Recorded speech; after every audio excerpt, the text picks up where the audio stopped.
Welcome to the Intern Whisperer, the show all about the future of work. So today's guest is Chris Krimitsos, founder of the annual PodFest Multimedia Expo, PodFest Masterclass that's coming up, and also just PodFest in general, everything that's built around PodFest. Chris, welcome to the show.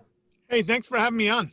As you know, our show is all about business, the future of industries, jobs, everything that, makes us have a living, and also about internships. But I'm going to let Robin kick off our first question. So Chris, you studied at Stony Brook University and Nassau Community College in New York. So why did you move to Florida when New York is the success story capital of the United States?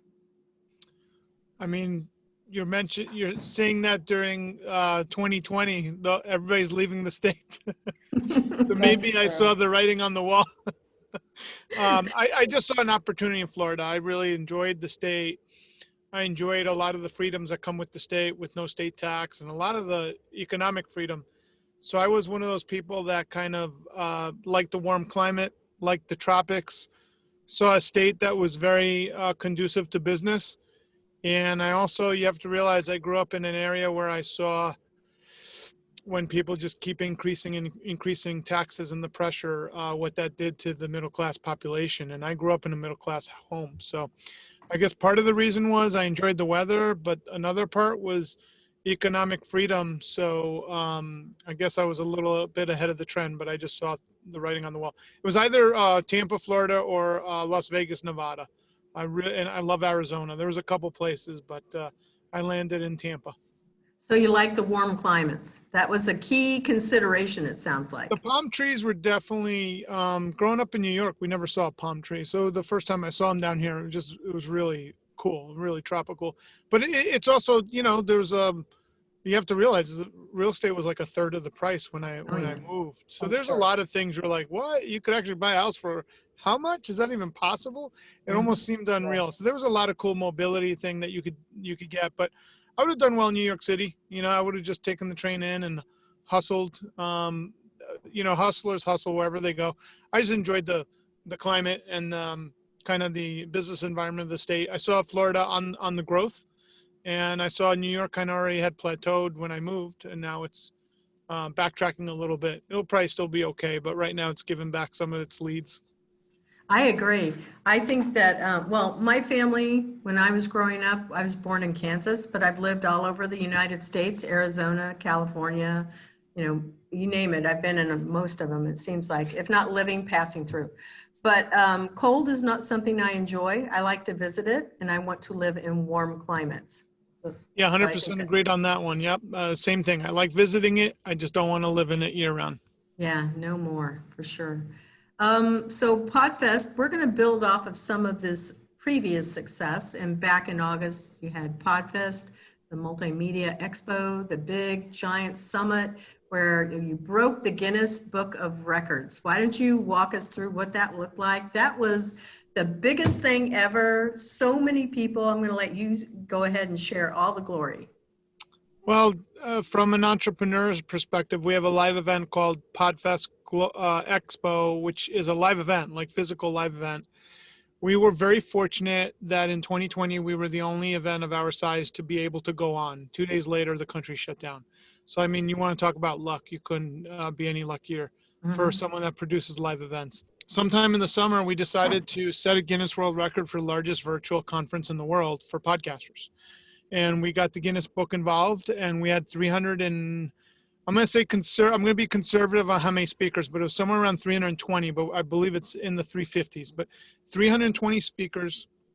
We wind up getting attendees from 46 countries, 45 states.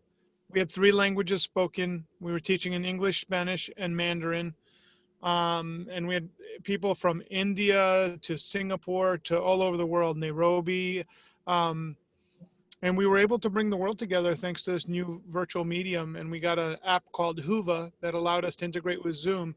And we brought everybody together. And it was really an amazing thing. So we're finding out in a short little bit, I'm pretty sure that we will be the official Guinness World Record holders. It takes about a month or so to certify a record like that. So Tomorrow we'll be doing the announcement, but when you're listening to this, more than likely we will be the Guinness World Record holder for largest virtual conference in the podcast space. That is really exciting, and I'm going to say congratulations a day in advance because I know you'll hear it and it's going to be amazing. And there were over 5,000 people. I cannot even imagine 5,000 people on any one platform, but I don't think they were all on there at one point in time, right? Not all 5,000? No, because we spread it out. We had 3 tracks going on every day at the same time concurrently. So at any one time, we had anywhere from 500 to 1,000 people. That's unbelievable. So many people. And I remember seeing, because I was one of those lucky ones, I got to be a speaker, and it was amazing. I was looking at the conversations that were going through, and it was just so overwhelming. I was going, oh my gosh, I can't even keep up with them. And I was grateful for the fact that you had pre-recorded shows, so it allowed me to be able to go back and listen to them, because the knowledge that was shared, it was, I can't even begin to put a value to it. It was really, really good. And you have such a great value system to it. Yeah, we do a lot of things that most people don't do. So we get to know our speakers, we bring them together, and we tell them what's expected of them. We put things together for them, and then we set them out into our conferences, and we give them the platform, and we set the stage. So it's one of those rare opportunities where our speakers literally have hundreds of people they're speaking to. Virtually, that just doesn't happen. And if anyone does a lot of these virtual events, you're lucky if there's 10 people actually paying attention. And a lot of these big associations, yes, they have hundreds of people, but quite honestly, again, maybe 10 of those 100 are actually paying attention. They got one eye on it, the other eye on the TV. Our people were like engaged, and you could feel it because the chat, 167 meetups were set up in our app that we did not do, that our attendees did, and over 3,884 people attended those. Mm-hmm. Wow. You really know your numbers. That's amazing. Well, So- we go through the stats, and that's why we invest in that. But I mean, think about that. We created a platform. We had all this education. Our members were so excited. They were able to create their own meetups within that app, and 167 meetups were generated, and they were helping each other. So it's really a full circle kind of event. Mm-hmm. It sure was. So you haven't limited yourself to podcasting. You're also an author, a filmmaker, and producer. Why did you decide to branch out to different media outlets, and what have you learned from these different industries? Yeah, well, I was working with my one of my friends who does my PR, and he's like, we got to wrap our heads around what you do, because you've made a movie, you have a conference, you've written a book, and you've done them all fairly well. And what we found out was my core mission in life is to help people be the best that they can be within what they're doing. And it doesn't matter what medium I'm using that to unlock that and help people to be the best. So we wrote a book called Start Ugly. When I say we, I always include the community because I get a lot of feedback from people. But the book Start Ugly is about innovation and change, and it's a 100-year-old case study. It's all fictional about someone that starts in the lumber mill industry. But we've literally sold thousands of books. We have close to 100 5-star reviews on Amazon. And that book every day now gets sold. What happens is people like Isabella will refer it to clients, or people have trouble with change. It's easy to give them a book that basically has a story built into it. It's a parable, and it's a short book, and it has a cool message, and it looks like a Post-it note on the cover. Yeah. So that's really been amazing. And the movie was out of frustration. In the early years of podcasting, people would ask us, what does the word mean? So we would have to spend 30 minutes explaining the word podcasting. And then they would tell us, I still don't understand, or I don't get what you're doing. Yeah. Really? Yeah, and it's funny, it wasn't just older people, it was just people in general. Like everybody didn't get the word. So, but how did you explain it to them? Because I would have said it's like radio, but not really. Yeah, exactly. That would be like an accurate definition, because it's like radio, but not really, because it's on demand, searchable audio content that's episodic in nature, delivered through the internet. So there, it's a little bit, and then I'd break down what that means and all that. But that's why we actually made a documentary film. We said, okay, when they keep saying to us they don't see what they're getting, we realize that there's a visual component missing, since podcasting was audio in the early years. Now there's a lot of video podcasts, but back then it was 99% audio. And that's when we made The Messengers, a podcast documentary. We released it, got distribution out of LA, had it up on Amazon for a few years. Now we took it off of Amazon, put it on YouTube. And if you look up The Messengers, a podcast documentary, you could see it for free. And it was a really well done movie. And we get people commenting about it every day of the week, still to this day. How long is it? It's 59 minutes total running time. And we traveled to a handful of countries and all over the country filming it. When did you say you did that? We started filming in 2016, took us a year, and we released the first screener in 2017. Wow. So did you have did you storyboard this out? I'm really kind of curious as to how you developed it. And you went to other countries. So did you have a sponsor? Was there a budget? Yeah, actually, we didn't. I took the profits of Podfest in 2016. We ran out of money shortly after because there wasn't a lot of profit at the time. So we crowdfunded it, and the Podfesting community gave us 123% of goal. So we got, I forgot what it was. I think it was around 20,000, something like that, 23,000. We used that then to fully fund the film, and we were able to make it as we went, and we traveled. It was a lot of fun. Traveling is probably one of the top expenses if you're making a movie, because now you got to pay for flights, hotels, food, gas, car rentals. So once you add that up on top of the crew's salary, people don't realize, like, probably cost us about 50,000. Probably funded the other. We didn't really make much money from it because the way they structure these movie deals, I think we made 4,000 or 5,000 the first week, which was actually incredible. You're lucky to make that. Amazon Prime gives you a fraction of a cent if someone clicks on it, so you never make money with that. So it was really great promotions, and it was really great for us to meet all these amazing people. Interesting.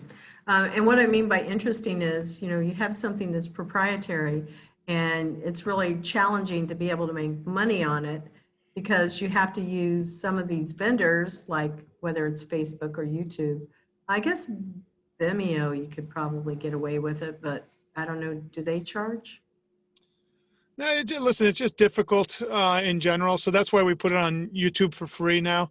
It's gotten a few thousand views. We gave it away to all kinds of people to post. So on Amazon, we had thousands of views. The problem is we didn't, like, at that point, we might as well just put it on YouTube and give it away for free because, I don't know, whatever, for every 1,000 views, you get like 10 cents or something. So it didn't matter. No, it doesn't. It sure doesn't. But it does help build up some credibility for, yourself, your brand, and what it is that you're evangelizing about, so to speak. Yeah, for us, it was the mission of getting podcasting out to people that said they didn't see. It was the missing piece in the industry at the time to have something visual. And it put us on the map. Remember, we were a small conference at the time. Now we could say we're the conference that made the official documentary about the medium. So it's a whole different thing. And we still show it when we do our online shows. Podfest Global are showing it. People are like, when did you make this? We're like, oh, this is, to us, it's old news, but to someone watching it today, it's still, this is brand new, so that's what's really cool about a movie.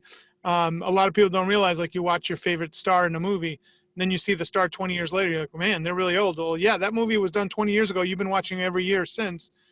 Chevy Chase and Christmas Vacation. That was like 30 years ago, but we, as an American tradition, we watch it every year. Everybody watches that for Christmas. I know you give it away for free, but I'm thinking that if you ask for donations, and I just trying to figure out like a way it can be monetized so that it can help the greater message, so to speak. I don't know. Yeah, I mean, at this point, we're happy to give it away for free. Honestly, it was a vanity metric for it to be up on Amazon Prime for so long. And then I was of the mind of, like, let me just put it on YouTube, put it away for free. I don't know if that was right or wrong, but we just didn't care anymore at the point. We figured, hey, we made this for the community, let the community have free reign of it. So we took it off and put it out on YouTube. So I saw a little message from Andrew that tomorrow is your birthday. It's my birthday, and we're announcing if we hit the Guinness World Record, so it's pretty exciting. It is. And what are you doing to celebrate? Because you're getting ready for another event that's going to be next week. So I don't know if you have any downtime. Do you get to enjoy your birthday? Well, my whole life is one big event. So,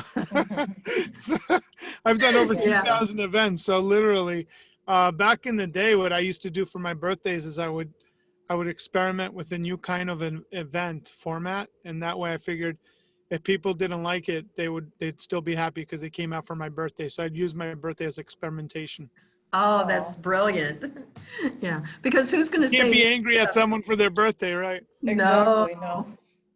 I'm going to make sure that I do anything like that. My birthday's in October, so I'm going to do the same thing. Oh, we're launching this and it's my birthday. So give me my gift, share it. Like Oh, that. I did a Friars roast for my birthday one year to see if that would be, well received. We've done a member drive. This is when I had an association in Tampa where we called it my big fat Greek birthday party and member drive. So we've done all kinds of crazy stuff.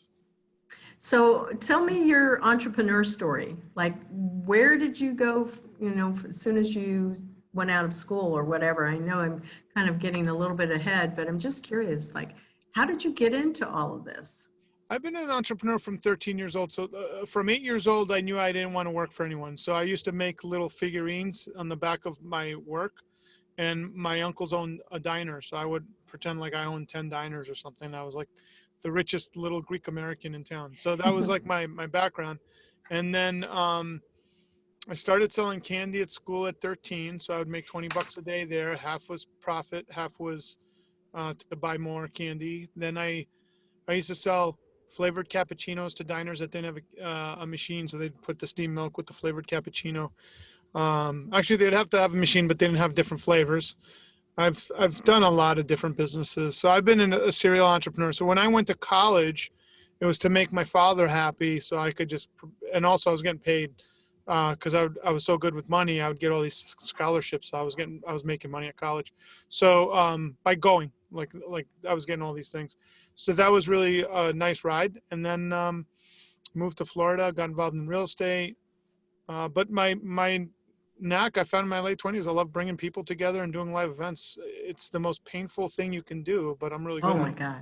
Yeah, it is. I marvel at how good you are also, because it is ridiculously hard. I've done a lot of events myself. I've done some things that are also for my business consulting company. And I would pull in documentaries, and then I would get some sponsors, and then I would, open the doors for free. And the sponsors are the one that paid for, any type of food or whatever I was offering. But we did like Plastic Paradise, and it was about the overuse of plastic in our environment. And then anything that was business related. And then also did money. Ooh, it was about inside the Federal Reserve. I can't remember the name of it right now, but it was really, really good. And then there was another one. I don't remember the name of it, but I love doing events. They are so time consuming. And I have to sit here and give you crazy props because you're excellent at it. You have it down, 5,000 people. And over the course of 2 weeks, that is just exhausting. And you have a wonderful team with you. So you might want to give a shout out to that amazing wife that you have and Andrew over there and all the others. Yeah, Sure. Katie, my wife, is amazing. She's a full-time podcaster, but she stepped up to help us because we saw really quickly we couldn't handle everything. And Andrew is my project manager, Andrew Weiss. He's amazing. So it's you do it with the team, you get everything that you need, and then we have other people like Steve Saladino is our web guy, and then we have a social media team behind it, and then we have a Facebook ads person. So it's a small team of 5 or 6, but we make it happen. I know, very small team, but what a lot of power behind it. That's what's so incredible. What industries do you want to or do you plan to branch out to, and why so? So, I mean, I'm probably going to stay in the industry of putting on events for new media creators. I don't even think the term new media applies anymore. So I would say podcasting, YouTube, TikTok, Twitch, anything to do with the mediums of today, really. So anything through the internet. And then I'll probably dip my foot in ambient voice, which is the voice activated devices, and work with a friend of mine developing really in-depth skills to allow people to manage their day-to-day activities through those assistant devices to work as their virtual assistants. Okay. That's really another cool thing. So you're kind of dipping your toe into some of the things we talk about in the second half of the show about future industries, but we're going to save that one because I have some other questions I'm going to definitely pull up there. For our listeners, they may not know what ambient type of technology is. Do you want to explain that for them? Basically, it's the smart speakers. They're sitting there and they're in your furniture in your room. Mm-hmm. And when you activate them, that ambient voice kicks in, and it's basically interacting with you based on what you prompted. Technically, those things could interact before you prompt them. So imagine a world where you get up and Alexa says, "Hey, good morning, Robin. Would you like me to start your breakfast?" She might say, "Sure." And then the machines all interact with each other. But the future that my friend Steve Tangiris and I have been looking at, and he's really the genius behind it, we do see a future where, let's say, Isabella, you have work to do and I need to interact with you. And let's say you're a famous consultant and I want access to you. And you are really one of the top people when it comes to interns. So let's say I want to interact with you. I have two choices.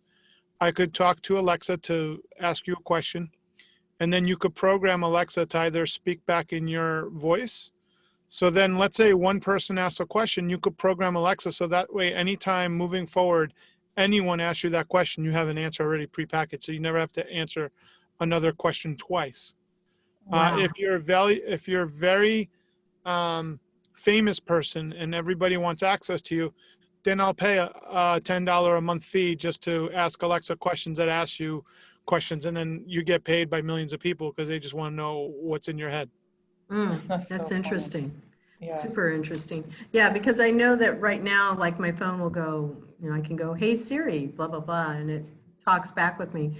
And I know people that have Alexa and other devices in their home and they can certainly interact. And sometimes it's just like I'm at their house and I don't know, the device will say, "Oh, I didn't understand you. Would you say that again?" I'm going, "Who just talked to you?" Nobody did. But it seems to pick something up. Yeah, I mean, it's all going to be in the cars too. So like, it's going to be following us wherever we are. It'll be on your keychain. It'll be on your phone. So, I mean, if you drive a Tesla, you don't even have a keychain because your cell phone opens your car. So, it's all going to be seamless and it's all happening very quickly.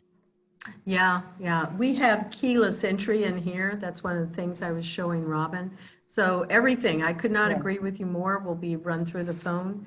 I think that's the sign of the beast in reality. It's Well, not. COVID has accelerated a lot of things. So even at the Tampa International Airport, I flew out a couple weeks ago.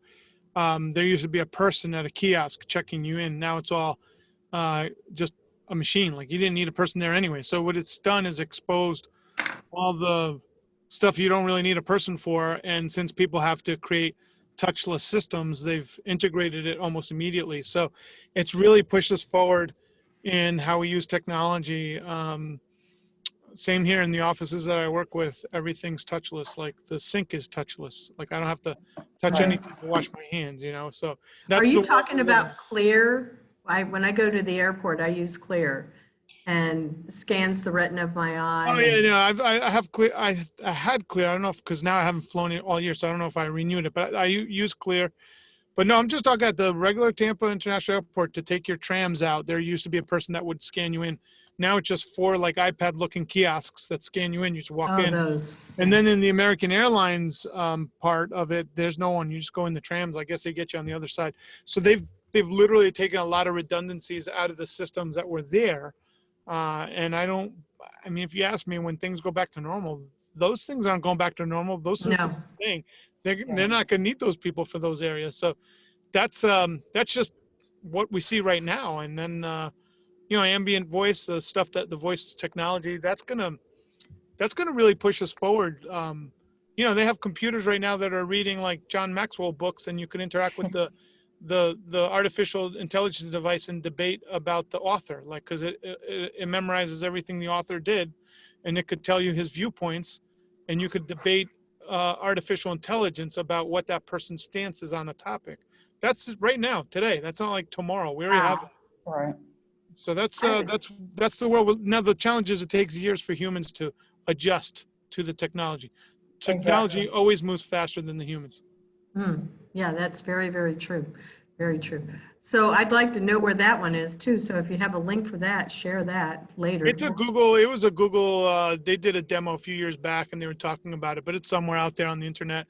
Neuralink, look at Elon Musk. He knows that AI is going to basically probably be the next life form in making us extinct. So now what is he doing? He's hybridizing us with Neuralink so we have a shot. Yeah, I've seen that too. If anyone doesn't know what Neuralink is, it's a chip in your head. They cut a little penny-sized hole in your cranium, throw the chip in there, and it's got like thousands of, a tenth of the diameter of a hair, thousands of those threads in your brain, and now it receives signals and it could reprogram your brain. Oh my Yeah, gosh. very much how we think of The Matrix or scary. other movies that are similar to that. Well, it was supposed to come out at the end of this year. He just did a demo. They have it live in pigs, and it works really well. So the first phase, it's going to go into anyone with neurological dysfunction, so Alzheimer's patients, Parkinson's, Huntington's disease. Those are actually fairly easy to. I know Parkinson's is fairly easy to fix because it's the dopamine's not firing right. So then you could fix the receptors. So that's like phase one, and then that thing will store memories up in the cloud. So you and your phone you won't even need a phone. You'll be integrated into the cloud yourself. It'll be like literally the Matrix. If you want to learn how to do karate, you just upload the chip. Yeah, I get that. Right. Yeah, and I've also I've heard about the things that were going on with Parkinson. I would think that Michael J. Fox is going to be me first in line. You would think so. And then the other thing that they're doing that's really interesting is it's so cutting edge that you're putting these electrodes in your brain. You won't need a phone. You'll be able to think and do things at once. They're trying to hack the code, and man and machine will be integrated just like a RoboCop, but better. So it's an interesting time to be alive, and for those of us that are young enough, we might avoid a lot of the neurological diseases that are getting our peers right now. So it's interesting to see that happening. Oh, the thing that Elon Musk says it'll be able to help, which I find interesting, is depression. It'll be able to regulate people's brain chemistry, which is interesting. That is interesting. I'm going to go look for those articles because I definitely would like to share that as it relates to the show. So what is Tampa Bay Business Owners? Tell us about that. That was a chamber-like association we created for business owners in the Tampa Bay area. We started it during the height of the real estate bust, and we grew it from 20 members to 300 members in 4 or 5 years, and we were the largest association of its kind in the Tampa area.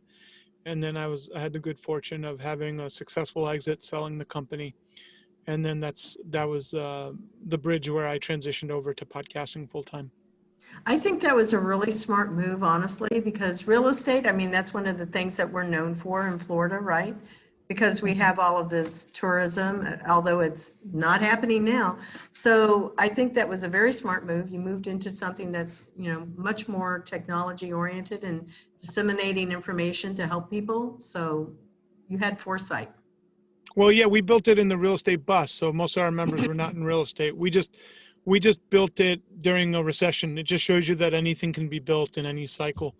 And now during this cycle, we've literally doubled our footprint based on what's going on virtually. So you always got to use what you can to your advantage and look at all the opportunities out there. When we come back to our live event, which will be in June of 2021, and at the Hilton in Orlando, we're actually going to hybridize the live event model by having an entire virtual track where people all over the world could join us in real time. So we're excited to kind of not only come back to live events, but hybridizing it with virtual, and then also having a virtual event. I was going to ask you about that one because I know that next year, have you booked the hotel really though? Yeah, it's mid-June. It's June 9th through the 13th. We're taking up the entire Hilton right outside the Orange County Convention Center. Oh, I know where that one is. Yeah. Okay, great. Have you already started promoting it? Lazy River around it, the whole thing. Cool. Have you started advertising for it yet? No. We'll start after this masterclass is done. We'll get going with that. All righty. I'm going to look for that one for sure. All right, so we're going to, well, I think there's the tail end of a question here. So Robin, you take that tail end of that other question, but I think he kind of answered that one, right?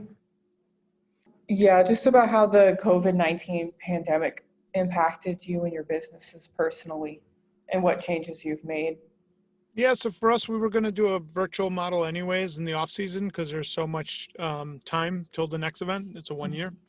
So COVID just it didn't accelerate that because that was going to happen. What it did was it allowed us for a much bigger footprint than we would have ever had because we were able to attract people from 46 different countries, and then we set a world record. So we went big.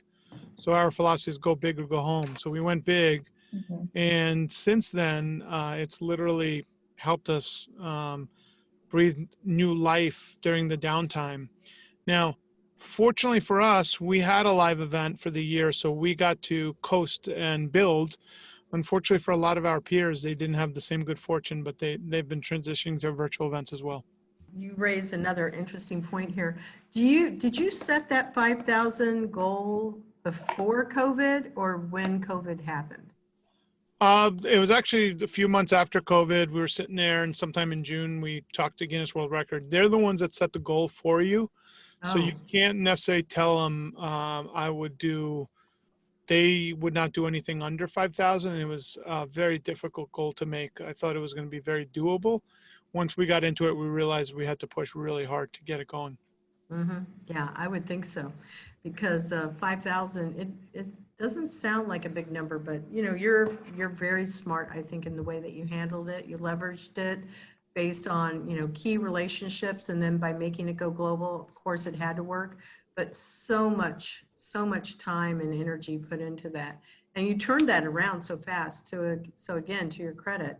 Really we did it on a events. 5-week lead time, which is unheard of. Don't know how, but we were able to make it happen. Yeah, that's what I'm saying. I mean, to your credit, you really know events.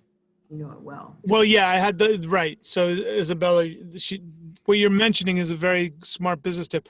I know my business, so I had the confidence to do that. If I was starting out, I would not recommend that for anyone with that many speakers. Our show is about internships and remembering someone that gave us a chance. So what do you predict the future of work looks like for your industry 10 to 20 years from now? Now, he was an expert, just so you know, Robin, that we pulled in on our future of podcasting. And so he gave a little snippet of that, of what that looks like. And he's obviously a futurist. So he's going to be able to tell us what he predicts it should look like in podcasting. The whole idea of the chip in our body is something that can be a little bit scary, but what do you think it's going to be like? 10 to 15 years? Well, let's just go 5. Forget it. Too hard to think about 10. Yeah, even 5 years is pretty aggressive. I think we're still going to be listening to podcasts. I do think there'll be 2 or 3 really big players in the market. Spotify, Amazon, and a third player we don't know about yet. I do see podcasting as an industry will have billions of dollars being spent on it yearly. And we will have, I would say 5 times as many podcasts as we have now. Now we have around 1 million. We'll have 5 to 10 million at least. You don't think we're going to be going on to YouTube? YouTube is the biggest thing out there. And when it comes to like video is growing. I think we're going to see other competitors coming online because what's happening right now is the tech companies are centering one side of the equation and not the other. So they're playing favorites. And I think you're going to see a huge upheaval. I don't know how or where. I don't know those answers. I just see a lot of people across both sides being kind of upset of how they're doing things, and they're getting involved in content. So there's going to be a lot of differences from what we have now. But as far as where we're at, we'll have more choices to consume. So there'll be more companies and more niche companies delivering niche content. So we're not even at close. So very much when I grew up, there was 5 channels, and then it went to cable when I was a kid. From cable, we went to Netflix and YouTube and all that stuff. Those choices will happen with YouTube, Facebook, TikTok. All these things will fraction off into hundreds of other choices on top of the 5 or 6 major social media choices we have now. So we haven't even gone through that growth phase yet. And that's going to impact how people digest information. Yeah, I agree about that one. So everybody's now realized that they can be a star. And that's why, you know, we see so many shows that are out there about who's going to be America's Next Talent, you know, and all of the shows, The Voice, anything, just pick one.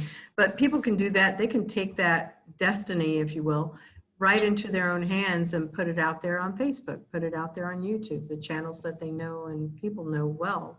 It's really going to be something where I think that people are feeling more empowered than ever moving into the future to be able to leave a little legacy behind. I think that's what everybody wants to do, is to be remembered for something. That's why I think that's a motivation, I think, as to why people do this. Well, you know, with artificial intelligence, it's basically also it's replacing anyone that does manual or physical labor. The machines can do everything. So, you know, when you're marketing right now, we type in and we find what we want through search. But when I'm talking to the machine, it's serving up what I need in real time and then calling the local pizzeria or whatever. One of the few areas that you could actually make money is being an influencer or paying an influencer to promote your product. So having a niche product. So you're going to see a lot of that grow because that's going to be one of the last things to replace. Now they do have artificial intelligence devices creating classical music, and it's pretty good. They're also creating techno. So it's not like they can't create art, but it's going to take a while. Yeah, I've definitely heard those types of music too.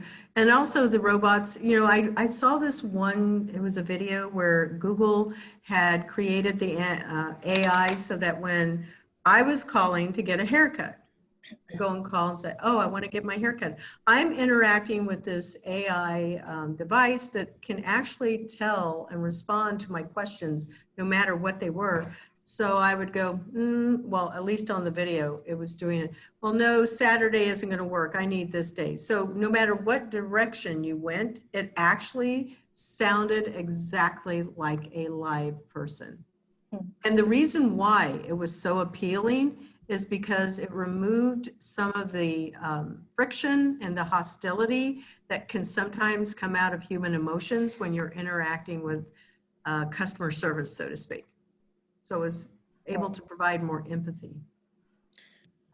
And I know the demo you're talking about. I know exactly what you're talking about. It's yeah. So if someone's listening to this and they're thinking, well, how can I get the most out of what's going on in the future? I always tell people, like, just think through whatever you're being trained on, what you're going to school for.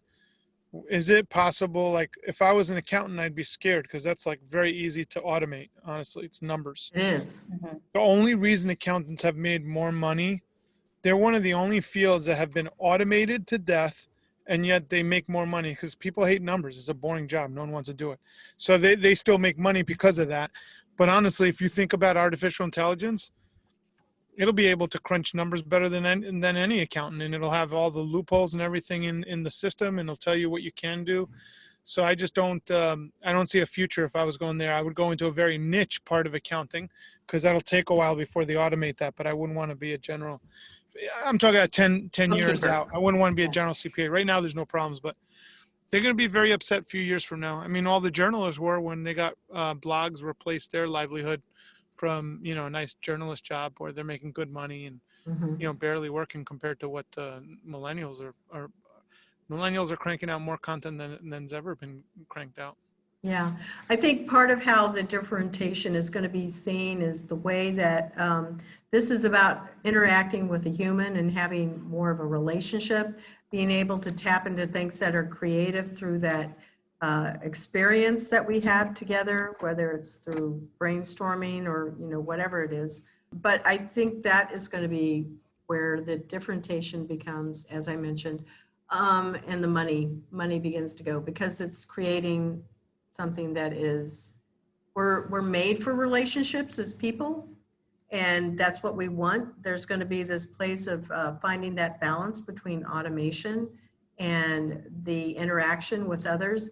I think that this whole COVID experience has been something that's really tested the ability for people to understand their personality type and how they want to interact with people. Because it seems, even though we've got audio, we've got visual, it's still less personal than being in the room with someone. Right. More senses, more interaction, the better the experience. So I feel like that's going to be where the value comes. It's very much like going to school, and the whole education system is definitely feeling the pain of that. People go to school to be socialized. It's not because you're getting a 4-year degree. And, I was a public classroom teacher and an adjunct professor, but, I can tell you the reason why people go there, it's for socialization and because they didn't really want to have to interact in this method. And now we're all being forced to. Right. So it is there. Okay, so let's talk about interns. Were you ever an intern? What was it like if you did? Because you were an entrepreneur at 13, so I think you bypassed that internship experience. Yeah, I was always a commuter student, so I always worked when I was going to school. So I don't think my first job, I was 14. I had to get paid under the books because it was illegal to work at 14 or whatever, 13. So, no, I never was an intern, but we did have interns for Tampa Bay business owners. And I will tell you, we had 3-4 exceptional interns and then one that wasn't so good. But I barely remember the exceptional ones, unfortunately. They were so good that we forgot that they were there. The one that was no good, I'll never forget because the damage that was inflicted on the business. Yeah. Not a lot of damage, but it was, the intern didn't know what they wanted. They were confused. And instead of telling us like, hey, I'm not enjoying this, they kept telling us that they wanted to work. And my poor wife tried to train. And my wife was a very good operations person, set up systems. So because the person didn't know what they wanted and their heart wasn't in it and they didn't have the guts to tell us that, she must have spent thousands of hours creating systems for that individual. And I remember telling her, I'm like, can't you see, like, this kid doesn't care. Like, if someone doesn't care, it doesn't matter what kind of system you put in. And eventually he was like so glad when we were like, hey, if this doesn't work for you, you don't have to do it. And he was like, yeah. So I would just tell anyone that's an intern, like, just be straight up with people. If your heart's not in it, go find something that you like. Yeah, because it does more exactly. damage to try and act like you like something to the people trying to work. Exactly. I agree. So Robin's here, and this is one of the things she wanted to do, was to be able to interact on a show. So I know she's going, ooh, I'm so excited on the inside. We talked about that. Yes. Yeah. Well, Robin, I could tell that Robin's listening, and I'll tell you this much. Like, it was someone else that had like their intern with them, and I could tell that the person was not. She wasn't interested in it. The person was not present. Yeah, they were just like, their brain was elsewhere. Yeah. And it was from an Ivy League institution, and I was like, wow, like what kind of impression is this person making? But Yeah, right. Especially from a place like that. yeah, so it's great to see that you're engaged and you're listening and you're formulating. That makes a big difference. Thank you. Yes. So mentoring advice, what is it that you pass on, regardless if it was an intern, people that are entering podcasting, what is some great mentoring advice you pass on to all of us? This is just for anyone in life. You're better off doing trying out like 20 different things to find out what you like. And when you decide you don't like something, don't guilt yourself over it. Don't try and make yourself like it. Don't get me wrong. Things are hard. So you have to work hard at stuff. Like what I do, bringing influencers together, that's not easy, but I love doing it. But I would tell any intern, like, go try out 10 different internships. Like the more you could do, the better, because now you know what, as each time you do something, you realize, oh, I like that. I don't like this. Technically for my daughters, I would love to have them starting to intern when they're like 13, 14 years old, just to go help. Like, hey, do you want to work in the medical environment? When you get to see stuff, I have a friend that went to college to be a doctor, and he realized that he fainted whenever he saw blood. I forgot what it's called. There's a term for it. But wouldn't you have liked to known that before you did all this pre-education, before you went into medical school? Yeah. Like that's something. So my philosophy of Start Ugly is just get started, find out what, and then you always can perfectly execute. But all too often I see adults that don't know what they want in life. Yeah, because I I totally agree with you. People, we're complex. You know, we have these various preferences. We have our environment, however we've grown up, but our personality type definitely determines a lot of who we are. The environmental factors, your family. But we also, you know, get bored with things. So we want to be able to try new stuff, and you got to be able to realize that whatever you choose, it's not going to be maybe for the rest of your life. It could be, but maybe not. And Well, more. especially in innovation, there's nothing that's for, you know, like people have 2-year, 3-year, 4-year, 5-year stints is a long time now. So I don't know what that is. All I would tell anyone listening is figure out what areas you want to try, go try and fail backwards. Like just keep going, fail forward, as they say. It doesn't really matter. But the more experiences you have, the more you could catalog what you like, what you don't like. I had met a guy that was a temp. He was a temp, and he worked 29 or 30 jobs, maybe 50 jobs as a temp. And he eventually wound up in this this guy that would buy distressed assets from Fortune 500 companies. This gentleman wound up becoming, I don't know if he's a billionaire, but close to it, because he temped working the phones, calling, and they wind up putting him in the deals. And now he owns his own fund where he owns like a portfolio of companies, but he was literally a temp. And now if he's not a billionaire, he's very close to it, all from trying tons of jobs till he found something that really clicked with him. That's awesome. So before we are wrapping up our show, I want to make sure that we get to talk about Masterclass. So why should anybody sign up for PodFest Masterclass? So PodFest Masterclass, first off, we have access to educators no one else does. So, I mean, you know this, Isabella. We find the best in their field. So PodFest Masterclass, we're teaching people how to do Patreon. So we have 4 presenters talking about Patreon, which is how people support. We call it a listener-supported model without government involvement. It's direct support. You know, the person that listens to the person that creates. We also have a system on email marketing, helping people understand how to market to their base via email marketing. And then we're talking about free traffic and paid traffic. Free traffic is organic, things that you do, and then paid traffic, a lot of people don't realize, but in podcasting and these different platforms, you could actually pay for traffic. You could pay for ads that deliver subscribers. And I'm not talking about hacks. I'm talking about a lot of these players have resources where you could actually pay for ads that get you direct subscribers, legitimate subscribers, for people looking to find things that they want to listen to. So this is a very unique circumstance with 40 really specifically chosen educators. We're also going to go into Instagram, how to grow through Instagram. We have one on Twitter. And then, you know, we do have a Zero to Launch for the beginners to start. That's free. So we have a bunch of free stuff up front. Well, I should say low cost is like $25. And then we have stuff for the masterclass for what you want. We're already at 300 passes. We believe we'll be somewhere around 1,500 attendees. So it'll be a huge event, even this little one. So it's going to be amazing. Yep. And I also saw that, you know, for those that can't make it, you had the recorded shows that they could go and tag into and yeah, you could invest. We really set this. We set everything. Pretty much all the tickets are under $100 except for one level of pass, and they start at $49. I think $25, $49, and $79. So you could invest in a ticket. Includes all the recordings, and then you could study up on everything. It's really, it's for this niche of podcasting. It's probably the most in-depth kind of education you could get anywhere in the world. And I say that with confidence because we did PodFest Global, and we know for a fact it's probably some of the top education you can find anywhere. How long do they have access to those links? Oh, if you invest in the videos, I mean, it's pretty much a lifetime, you know, as long as I'm around. So you must have them on your Facebook page. Is that where they are? No, we actually have this new thing called SuperPass, and we're able to organize them like a Netflix account. So we're going to be unveiling that soon. So then you can just scroll and it'll recommend. It's some really cool stuff. That is super. That is very innovative. We use Vimeo right now, but we're about to transition to the Netflix style app. Oh, very, very nice. Very glad to hear that.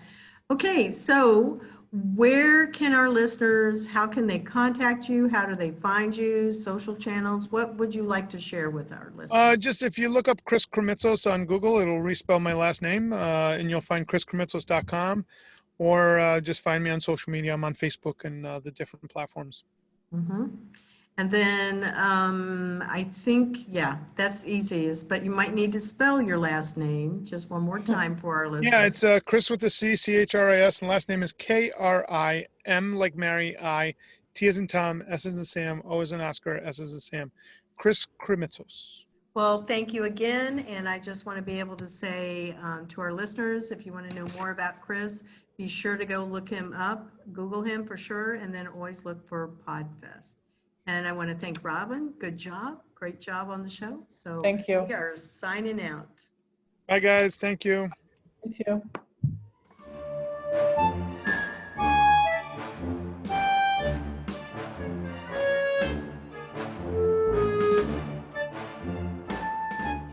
The Intern Whisperer is brought to you by Cat5 Studios, who help you create games and videos for your training and marketing needs that are out of this world. Visit Cat5 Studios for more information to learn how Cat5 Studios can help your business. Thank you, Cat5 Studios.